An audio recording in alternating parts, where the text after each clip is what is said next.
Audiolibros Your presenta Los astronautas de Yahvé. La Iglesia no ha contado toda la verdad sobre el nacimiento de Jesús de Nazaret. Un libro de Juan José Benítez. Narración a cargo de Jorge. Dos matanzas muy poco claras. He aquí otro asunto tan oscuro como el de la muerte de los primogénitos egipcios, el descalabro ocasionado por Yahvé al ejército del faraón en el no menos famoso y misterioso paso de los israelitas por el Mar Rojo. Leyendo el Éxodo 14, 1 al 5, uno empieza a sospechar que el equipo de ángeles de Yahvé sabía de las posibles intenciones del ejército egipcio. Es más, ante las palabras de Yahvé a Moisés, a uno no le queda más remedio que pensar que, por razones ocultas, a los tripulantes de aquellas naves les interesaba dejar fuera de combate a las tropas del faraón, demostrando, una vez más, ante el pueblo elegido el poder del Dios que les acababa de sacar de la esclavitud. De no ser así, ¿cómo entender estas frases de Yahvé a Moisés? Habló Yahvé a Moisés, diciendo, di a los israelitas que se vuelvan y acampen frente a Pi-hahirot, entre Migdol y el mar, enfrente de Baal-Zephón. Frente a ese lugar acamparéis, junto al mar. Faraón dirá de los israelitas, andan errantes en el país, y el desierto les cierra el paso. Yo endureceré el corazón de Faraón, y os perseguirá, pero yo manifestaré mi gloria a costa de Faraón y de todo su ejército, y sabrán los egipcios que yo soy Yahvé. Así lo hicieron. Después de 2000 años, y muy especialmente a raíz de la construcción del Canal de Suez, el antiguo territorio que sirvió de escenario al gran éxodo del pueblo judío ha variado tan sustancialmente que los expertos no logran ponerse de acuerdo respecto al lugar exacto donde se produjo el milagroso paso entre las aguas. El Éxodo, sin embargo, establece con claridad que Yahvé guió a los israelitas hasta el llamado Mar de Suf. Dice así, cuando Faraón dejó salir al pueblo, Dios no los llevó por el camino de la tierra de los filisteos, aunque era más corto, pues se dijo Dios, no sea que, al verse atacado, se arrepienta el pueblo y se vuelva a Egipto. Hizo Dios dar un rodeo al pueblo por el camino del desierto del Mar de Suf, y prosigue la Biblia, partieron de Sucot y acamparon en Etam, al borde del desierto. Lo malo es que los especialistas tampoco coinciden a la hora de ubicar el citado Mar de Suf. En hebreo,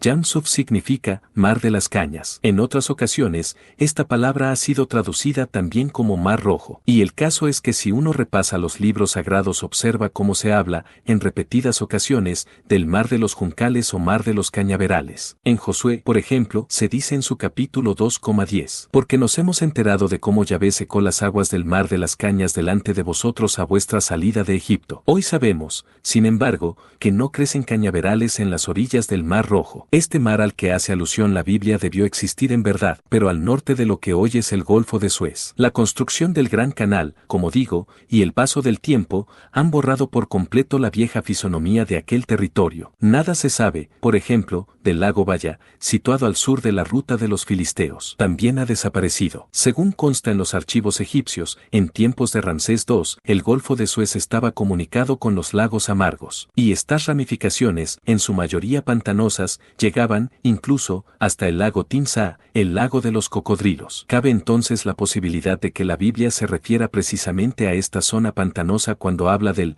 Mar de Suf o de los cañaverales. En las marismas que debían formar los lagos amargos, si podían prodigarse los juncos y cañas. Los astronautas, en fin, prefirieron sacar a la muchedumbre judía por esta zona que arriesgarse a caer en mayores conflictos y tomaban la ruta del este, la de los feroces filisteos. El mismo Yahvé lo comenta en el Éxodo 13, del 17 al 19. Era lógico que el equipo no deseara agobiarse y agobiar a los israelitas con un problema tan grave como el de las continuas y sangrientas luchas con aquel pueblo, y que, sin duda, hubieran tenido que sostener en el caso de marchar hacia Canaán por la ruta más corta. De nuevo las naves. Y, como apuntaba al principio del presente capítulo, los ángeles de Yahvé no tardaron mucho tiempo en utilizar las grandes naves. En esta ocasión fue contra el ejército del faraón. Pero sigamos el hilo de la narración, tal y como aparece en el Éxodo. Cuando anunciaron al rey de Egipto que había huido el pueblo, se mudó el corazón de Faraón y de sus servidores respecto del pueblo, y dijeron, ¿qué es lo que hemos hecho dejando que Israel salga de nuestro servicio? Faraón hizo enganchar su carro y llevó consigo sus tropas. Tomó 600 carros escogidos y todos los carros de Egipto,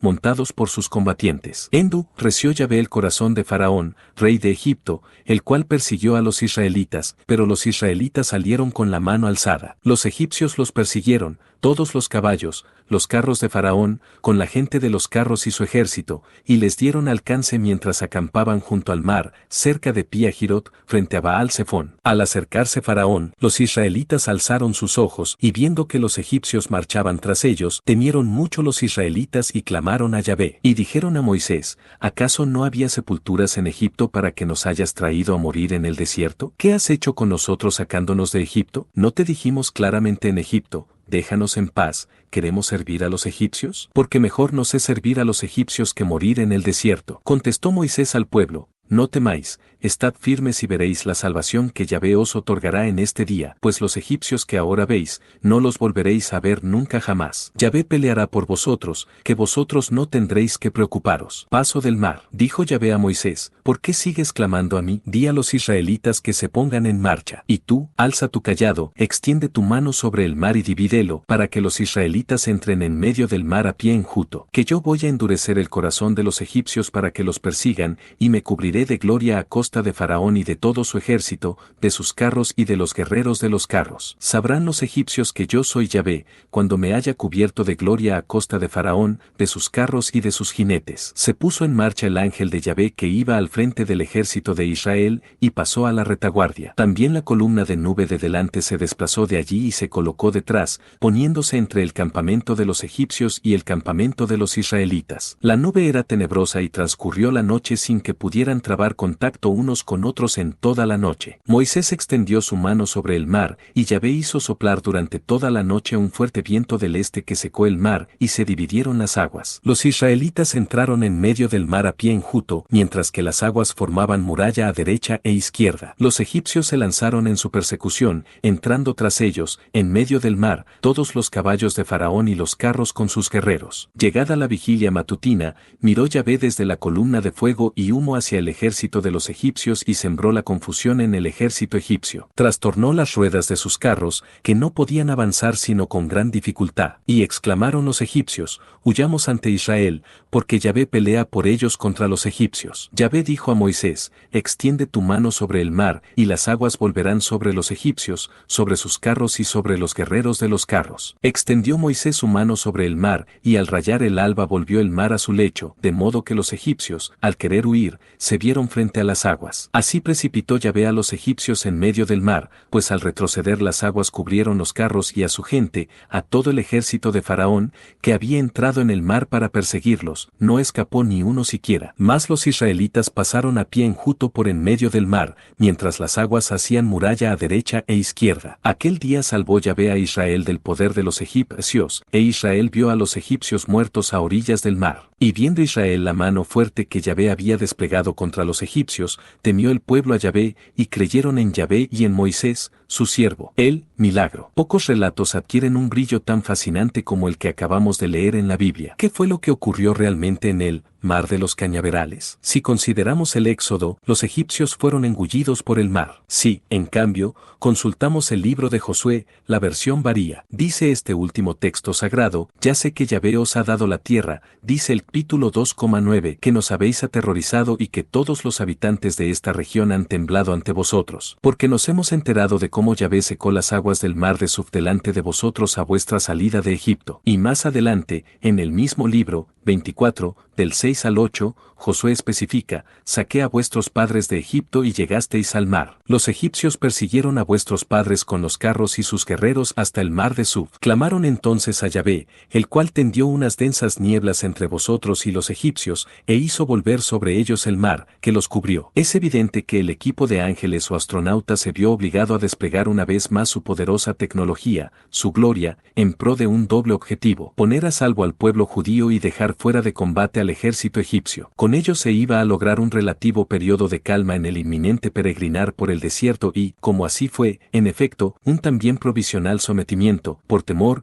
de los israelitas a la voluntad de Yahvé. Los seres que integraban aquella insólita misión no debían ser ajenos al rechazo que sentía la población israelita hacia aquel proyecto loco de Moisés y de Yahvé, su Dios. ¿Por qué dejar Egipto, donde, a pesar de la esclavitud, tenían comida y techo asegurados? Allí habían nacido sus hijos y allí allí estaban enterrados sus mayores. ¿Por qué tener que salir precipitadamente de las tierras del Nilo para ir a morir al desierto? Estos temores, como vemos en el Éxodo, fueron esgrimidos ante Moisés por el pueblo en cuanto las cosas empezaron a torcerse. Era necesario, por tanto, que el equipo diera un escarmiento especialmente brutal y estremecedor, a fin de que el pueblo se llenase de temor. Y los astronautas, seguimos suponiendo que muy a pesar suyo, tuvieron que matar de nuevo. Moisés, por su parte, jugó con ventaja ante los israelitas. Él sabía ya lo que iba a suceder. Poco antes se lo había adelantado el equipo. El asunto era realmente tan grave y decisivo que los astronautas, siempre en nombre de Yahvé, debieron celebrar con él, tal y como narra el Éxodo 14, del 1 al 5, una reunión previa en la que le informaron de los detalles de la operación. Era lógico, por otra parte, puesto que el equipo tenía que fortalecer la autoridad y seguridad de su representante e iniciado, Moisés. Y llegó el milagro. He aquí que se puso en marcha el ángel de Yahvé que iba al frente del ejército de Israel y pasó a la retaguardia. También la columna de nube de delante se desplazó de allí y se colocó detrás,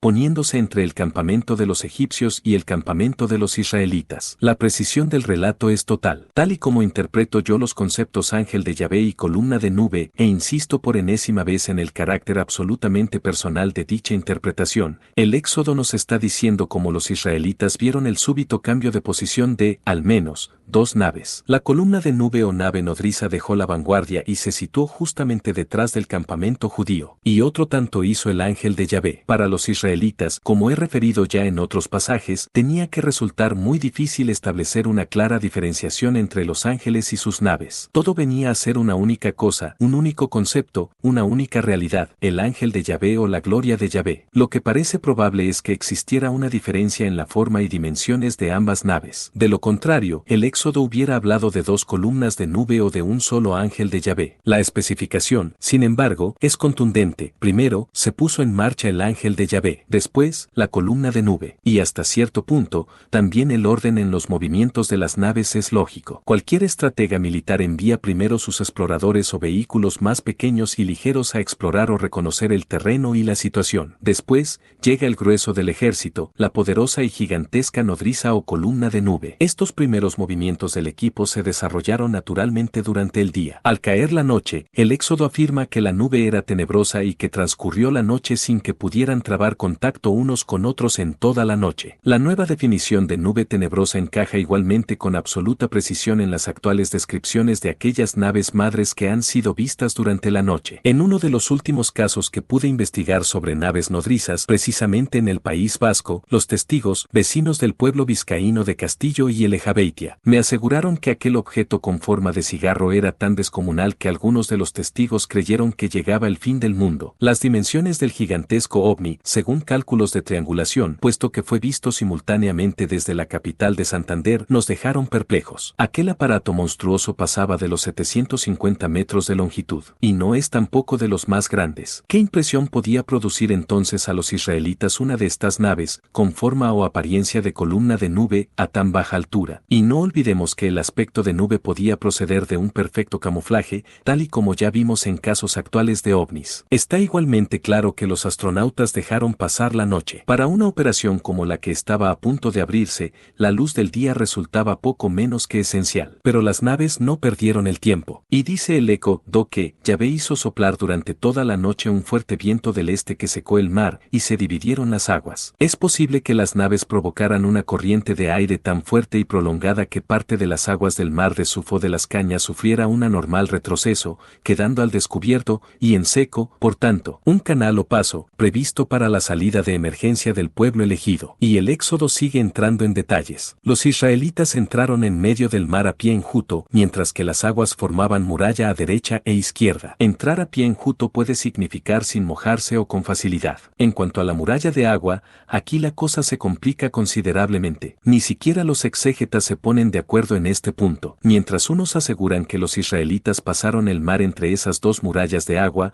otros se inclinan por un retroceso de las aguas que descalabró al ejército del faraón como consecuencia del reflujo. En el fondo, tanto en un caso como en otro, lo importante es que se produjo un hecho anormal y extraordinario que permitió a unos el ponerse a salvo y a otros les aniquiló. Ahora bien, ¿cómo pudo el equipo de astronautas separar las aguas o, en la segunda hipótesis, hacerlas retroceder y mantener inmóvil tan considerable masa? Ni siquiera hoy, con nuestra fastuosa tecnología, podemos desvelar el secreto. Tan solo nos cabe, por tanto, seguir especulando. Si se trató de un callejón entre las aguas del mar de Suf, como afirma el Éxodo, podemos pensar que varias de estas naves clavaron en el fondo marino sendos y largos campos de fuerza, que pudieron actuar como sólidas paredes o muros de contención. El resto era sencillo. Otras naves, incluso la gigantesca nodriza, hubieran llevado a cabo un barrido de las aguas que quedó entre las dos cortinas, y apareció ante los asombrados ojos de los israelitas, y no digamos del propio Moisés, todo un fantástico callejón. Nuestra ciencia no ha desarrollado todavía a plena satisfacción los campos de fuerza, pero sabemos que existen, que son una esperanza. En la actualidad, algunas experiencias en este terreno han demostrado que dichos campos magnéticos o electromagnéticos,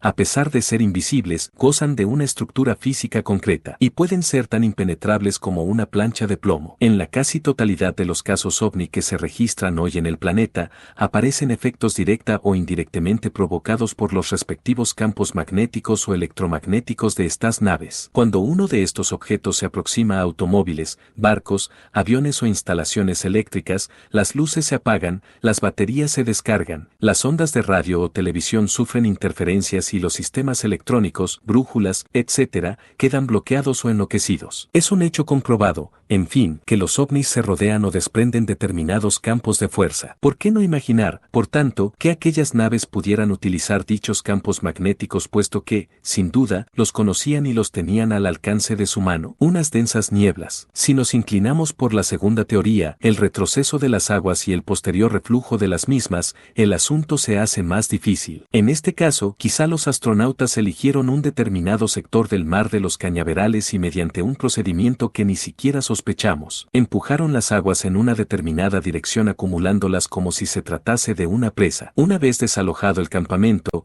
hubiera bastado con suprimir los campos de fuerza que podían actuar como muros para que las aguas regresasen a su cauce natural con toda la violencia propia de la más impetuosa de las riadas. La descarga de las aguas sobre el ejército egipcio, sin embargo, no parece que tuviera lugar durante la noche. El Éxodo aclara que fue a la llegada de la vigilia matutina, es decir, a partir de las 6 de la mañana, cuando miró Yahvé desde la columna de fuego y humo hacia el ejército de los egipcios y sembró la confusión en el ejército egipcio. Y surge nuevamente, como vemos, la descripción de la columna de fuego, señal inequívoca de la presencia de una de las grandes naves durante la noche. El texto griego del Éxodo hace alusión concreta al transcurso de la noche, y por su parte, el hebreo especifica mucho más. Dice que hubo la nube y la oscuridad, y aquella iluminó la noche. Y Símaco añade, la nube era oscura por un lado y luminosa por el otro. Esta última descripción podría interpretarse, puesto que la gran nave nodriza o columna de nube se había colocado entre ambos campamentos, como una iluminación parcial de dicha nave. La mitad de la misma, quizá la cara que daba al campamento israelita, permanecía iluminada y la otra mitad, la que veían los egipcios, en tinieblas. Esto, unido a sus indudables dimensiones, podía ofrecer, tanto para unos como para otros, el ya conocido aspecto tenebroso. Pero, obviamente, tampoco podemos estar seguros. Lo que sí está muy claro es que, cuando el equipo lo consideró oportuno, abrió o alejó las aguas y se inició la travesía. Y los egipcios, que permanecían también a la espera del nuevo día, se lanzaron en persecución de los que habían sido sus esclavos. Parece probable que los tripulantes de las naves dejaran penetrar a los carros y a los infantes en el lecho marino, estimulando así su confianza. Una vez en la trampa, Yahvé, dice Josué, tendió unas densas nieblas entre los judíos y los egipcios. Esta nueva maniobra debió frenar los ímpetus de los egipcios, que empezaron a tropezar con serias dificultades. El Éxodo añade, incluso, que Yahvé trastornó las ruedas de sus carros, que no podían avanzar sino con gran dificultad. Tanto la niebla como las dificultades en las ruedas de los veloces y ligeros carros egipcios no parecen tener otro sentido que retrasar o congelar la carga del ejército del faraón, dando tiempo así a que la totalidad de los israelitas pudiera salir del canal o de la vaguada sobre la que debían volver las aguas. Y en el instante en que las las naves tuvieron la seguridad de que el pueblo de Moisés se encontraba ya al otro lado, provocaron el cataclismo. Pero el equipo, consciente siempre de su misión, no olvida los detalles. Y antes de proceder a la descarga de las aguas sobre los egipcios, se dirige a Moisés y, posiblemente a la vista de todo el pueblo, le ordena que vuelva a extender su mano sobre el mar para que las aguas se traguen a los perseguidores. Es evidente que los astronautas no desperdician la menor oportunidad de fortalecer, siempre de cara a la galería israelita, la autoridad y la personalidad de Moisés. Se trata, en mi opinión, de un simple gesto. Cuando Moisés extendió nuevamente su brazo hacia el mar, los ángeles que hacían posible el milagro desde el interior de sus naves accionaron los correspondientes mecanismos, desbloqueando todo el sistema. Y la coincidencia dejó maravillados a los judíos. Ni que decir tiene que las mencionadas dificultades en las ruedas de los carros del ejército egipcio pudieron estar provocadas por una paralización parcial o colectiva de las diferentes unidades. ¿Cuántos casos se dan hoy en día de ovnis que paralizan a los testigos y animales próximos? Basta en realidad con hacerlos caer o envolverlos en esos mismos campos magnéticos o electromagnéticos que parecen proteger a las mismas naves para conseguir tal efecto. Al final volvemos al mismo dilema: ¿es que era del todo necesario que los hombres de Yahvé provocaran esta nueva carnicería? ¿Es que no pudieron arbitrarse otros sistemas con tal de evitar nuevas y violentas muertes? Otra vez la comodidad de la Iglesia. Y aunque lo he intentado,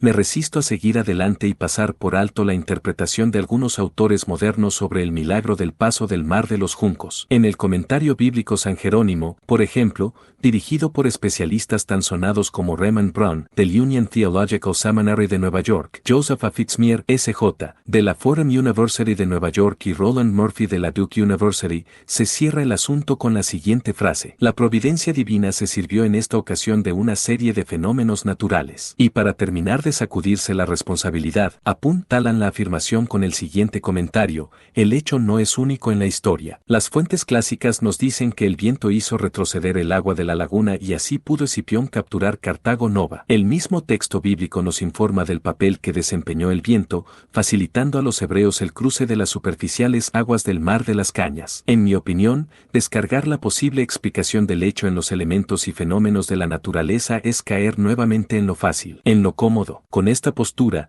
los teólogos y exégetas, amén de no terminar de convencer a los espíritus medianamente críticos y racionales, pueden hacer peligrar la confianza de los fieles en otras interpretaciones. ¿Qué semejanza puede encerrar el episodio de la retirada de las aguas de Escipión con la presencia del ángel de Yahvé y de la columna de fuego entre los campamentos judío y egipcio, con las murallas de agua que se levantaban a ambos lados del camino, con las nieblas y con la paralización, en fin, de las ruedas de los carros del faraón? Al centrar la causa principal del milagroso paso entre las aguas en los fenómenos y fuerzas de la naturaleza, los teólogos y exégetas olvidan la otra cara de la moneda, al faraón y a sus hombres. Si aquel territorio se presentaba ante los judíos como poco o nada conocido, no creo que ocurriera lo mismo con los egipcios. Tanto el faraón como sus tropas, y no digamos sus cuerpos especiales de exploradores, debían moverse por los lagos amargos, zonas desérticas y orillas del actual Golfo de Suez como Pedro por su casa. Había sido Ramsés II quien, precisamente, había hecho resurgir de nuevo las viejas minas de cobre y turquesas existentes en el monte Sinaí. Desde el Nilo hasta las montañas de la península se desarrollaba un antiquísimo camino de herradura,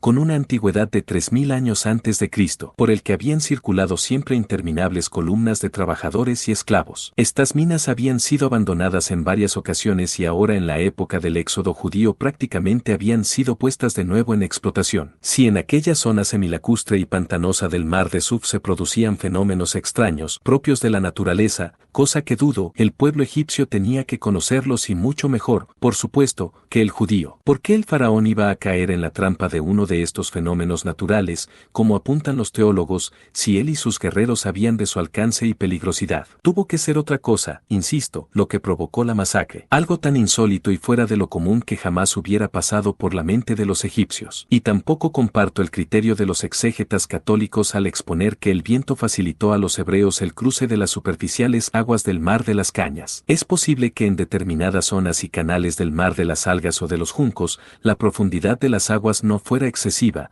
pero no se puede afirmar tan rotundamente que todas las áreas fueran iguales. El texto bíblico, al menos, no habla de aguas superficiales. Todo lo contrario. Moisés y su pueblo, y los egipcios después, estuvieron situados entre dos murallas de agua. Hubiera sido más que suficiente para provocar el aniquilamiento del ejército del faraón Merneta que la profundidad del canal o del lago o del mar hubiera alcanzado los 3 o 4 metros. Si el viento sopló durante toda la noche y secó las aguas superficiales de dicha zona, ¿qué clase de riada cayó sobre el faraón? En el supuesto esgrimido por los teólogos y expertos en las Sagradas Escrituras, el ejército enemigo podría haber cruzado la zona desecada con la misma o mayor celeridad que los israelitas. Personalmente me resulta desalentador ese consejo o recomendación de muchos expertos que ven en el paso del Mar Rojo un simple y bello género literario. Pero es que hay algo más cómodo y vacío a un mismo tiempo que sentenciar aquello que no se entiende como género literario, hermosa metáfora o gesta literaria. Otros exégetas, por ejemplo, han creído ver en este hecho milagroso una prueba más del poder taumatúrgico de Moisés. No creo que el equipo de astronautas necesitase adornar la personalidad del iniciado con facultades de tipo paranormal. El poder del grupo celeste era tal que resultaba más que suficiente. Otra cosa es, como ya he mencionado, que Yahvé aprovechara esas actuaciones portentosas para enriquecer la autoridad y personalidad de su gran intermediario. Hay que recordar a los eminentes doctores de la Iglesia que Moisés,